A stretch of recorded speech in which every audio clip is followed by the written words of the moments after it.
Hello, everyone. Welcome to Opinions New by Dr. Frank Tianshi and Frank. Okay. In this episode, I want to talk about the food supplies, food shortage, and the title is if there is a food shortage in America, the world will starve to death. You know, why am I talking about that? Why am I saying that? Okay. In March of this year, or early March, just that's before the Super Tuesday, one day before Super Tuesday, I was on the TV program, the Chinese television, and we had a talk on TV about the impact of new corona new corona virus and the Wuhan pandemic, right? And at that time, actually, that was in early March. There were many people in America, and many Chinese people actually. They were rushing to those like Costco and those supermarket, and they were rushing to buy lots of excuse me, rice, flour, and some supplies. Okay? And they were hoarding a lot of supplies, including masks, cleaning supplies, and even toilet paper. Okay? So basically, the issue here is, in a country like the U.S. and Canada, is it necessary? Why do people like that do that, right? And what's the reason behind that? And if really, there is a necessity for us to hoard supplies of food in every household, what would that really mean? And what kind of situation would that be? Okay, that's the reason. That's why I want to talk about this issue here. Yeah. So the whole thing started in some Chinese American communities in the U.S. and Canada. Right? Many people, I think they were misinformed by the media from Chinese communists, and they went to Costco stores and they bought tons of rice, flour, cooking oil, like soy sauce, vinegars, things like that, right? And the whole thing started because the health minister of Canada says something like, hey, he suggests that the Chinese community in Canada should buy adequate amount of food, and some unnecessary, medicine, and so to get prepared. And that, his succession, induced this rush to buy tons of stuff, and he became the super salesperson for Chinese supermarket in Canada. And we have found that the similar issues in areas where China I'm sorry, we found similar things in communities in New York where Chinese immigrants stay together, and has something happened very similar to that in Canada. And but of course, good news is, after a week from Queens, New York to Vancouver, Canada, and all those supermarkets seem to be able to revert back to their normal conditions. Right now, the thing is, well, people start to some people started to return the stuff to Costco, the surplus, uh, the surplus extra stuff they bought. I think Costco even changed the policy, forbidding them from returning so much stuff. Hey, And if you paid attention and looked carefully, you find that it's really not that big of a rushing to buy. It's not that something imagined. Some people have imagined. It's not really a huge rush to purchase everything, to hoard. If you look at them, some of the shopping carts, in the pictures, in the reports, from Costco shopping carts, you see that on the shopping carts, they were just like boxes of drinks, sodas, beverages, and large packs of paper towel or tissues, right? They're huge space in size, but it's really nothing of high value, not of value, right? Costco's, is a wholesale club, right? People normally, almost always, people buy a lot from those Costco trips, right?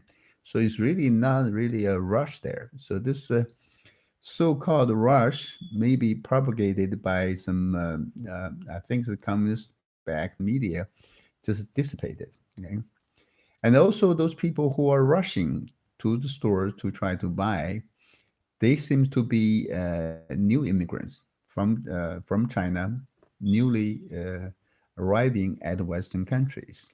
They actually bought a lot of things like rice, flour, and cooking oil. Right? If we really in their situation, really in trouble, really want to hoard supplies, for people who have been in America for many years, we know that that's something else we need to buy. It's not like this, right? We probably buy something like MRE, that's American military's meals ready to eat. That would be something you can storage and keep for those, for those bad days, right? And then you probably should buy, canned fruit and vegetables instead of fresh one, right? Or vitamins, or even some people will buy, guns or ammunitions, just to prepare themselves, to safeguard themselves in case there is a large scale looting, right? So I told the host of TV programs, said the TV show, I said, hey, the Chinese people really need to learn, from the Japanese people. Okay? In Japan, you never see something like that, a rush like that. They don't rush to buy or hoard things for themselves, for individual families, right? They only buy what they need, maybe a little more, so they can save the trip to the supermarket because they thought they're putting other people's needs first. They think of other people's needs. And if you buy those rush to buy so much quantity and hoard at home, it's really the waste on yourself, because much of the things you buy probably end up in waste dump. Okay? I wonder what I want to share with everyone, including mostly in American Chinese American society or community, is that if you live in U.S. and Canada, congratulations, you probably never need to worry about food shortage. You don't need to worry about food shortage, right? Because if Americans and Canadians are experiencing a food shortage, and if you live in America, you have the need to hoard lots of food, you know, the world will be in very serious troubles. They'll be starving to death. People in other parts of the world will be starving to death. You know? So we really don't need to, at least in Canada, in U.S. and Canada. I don't think we need to hoard food, in our storage. Okay? We probably should build up our, compassions and our virtues. Gather all those righteous courage. Stay away from evil. Stay away from the pandemic virus. Because if you have a strong, righteous mind and thought, then you'll be okay. You'll be safe, right? I want to tell people about, share with you guys about American culture and American farmers. Okay? I did a little bit of research on that. I found that's quite fascinating. Today, American agriculture and American farmers, every farmer, American farmers, his or her, uh, output on agriculture output can feed 155 people. One farmer with his output in food, can feed 155 people. That's a lot of people, right? And 60 years ago, in the 1960s, every farmer, American farmer, can support 26 people. Okay? And that's you can see the huge improvement there, right? Increase in efficiency. But today in China, though, there are about 300 to 400 million farmers in China, 300 to 400 million. That's more than the population of the United States. And their food supply, their food, the production, right, it's not even enough to support the 1.4 billion people in China. So every farmer in China supports about 4 to 5 people. Remember, every farmer in America supports 155 people, and every farmer in China supports 4 or 5 people, right? And because China needs to import about 100 million tons of food every year. Okay, so if you're a country like China or in other developing countries, you want to hoard some food for like big calamity disasters. That's understandable. But if you're in America, North America, there's no need, right? And I think that there's some of this rush for food, things is actually scenery manufactured, created by people with the intention of glorifying or defame America and stigmatize American and to glorify the Chinese communists. Okay?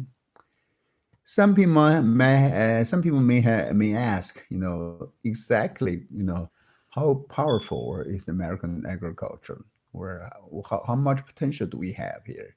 Can America feed the people of the world, the entire world? Right? In my opinion, simply put, America has this capability, but we may not put that into practice yet, right? And the one among the major output or products of American agriculture is not just the uh, like grains, right? It's actually poultry, beef, cheese, and other things, and animal feed. Yeah, American agriculture, including farmers and ranchers, there are only about 2.6 million people there.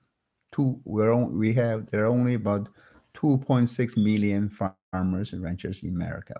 That's about 1.3% of U.S. population, and they operate somewhere around 2 million farms or ranches, large and small. Okay? When we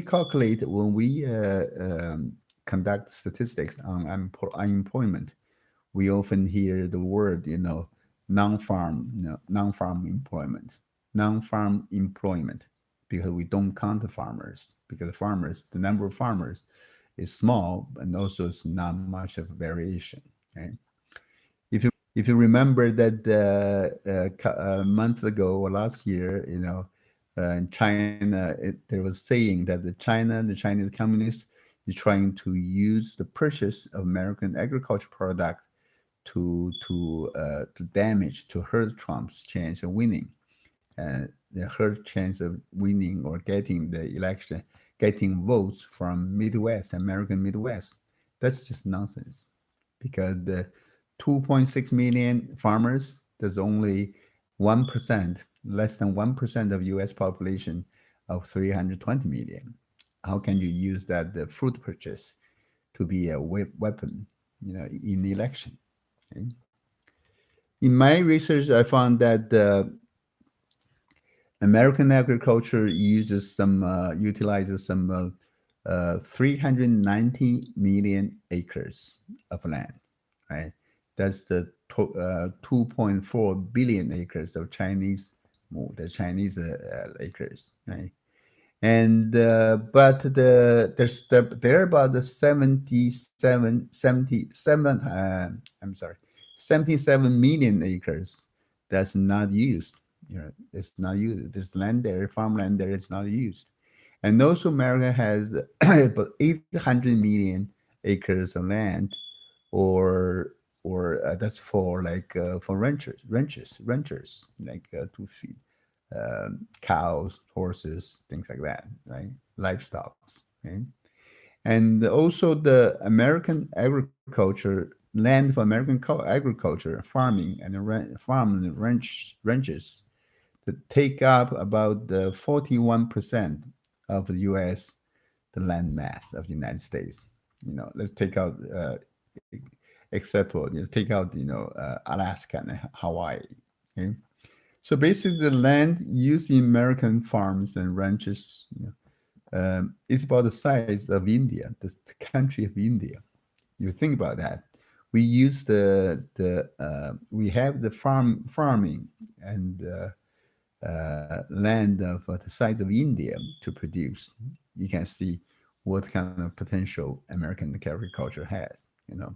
So if you are American or Canadians, you really don't need to worry about hoarding food. Okay. About American food, there's are actually two real problems. That is one, for all the food that Americans buy and bring home, about 1/4 of that is wasted, is trashed. Okay? Yeah. And also about 40% of the food produced in America is not eaten. So basically, I think with the epidemic, a pandemic ongoing, and also the fact that many countries, for example, they're like Thailand, Russia, they actually stopped their exporting. They cut off their exporting of foods to other countries, especially to China, right? So, and there might be a food shortage issue in China in some developing countries in the month or years to come, the next year or two. Okay? I think there could be potentially a huge problem there for the food supply in the world. Right? So when big calamity strikes, will the food price in international market go up? Definitely, right? Even if America wants to produce large scale, produce more farm products, like President Trump has suggested U.S. farmers do, and we use large scale, machines to do that, right? And we need energies, we need manpower, the wear tear of the machines, the depreciation of the machines and everything. So there is a cost involved, right?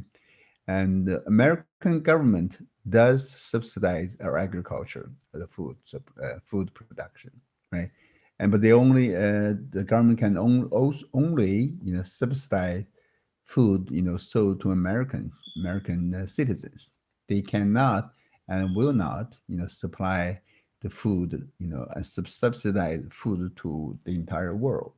So if the world wants to buy food from America, and they're going to have to face the issue. They're going to pay a different price. For really poor countries, I'm sure American government or American people will help. You will give them food, some food, but probably not all, because we have costs in producing, generating those food as well. Okay?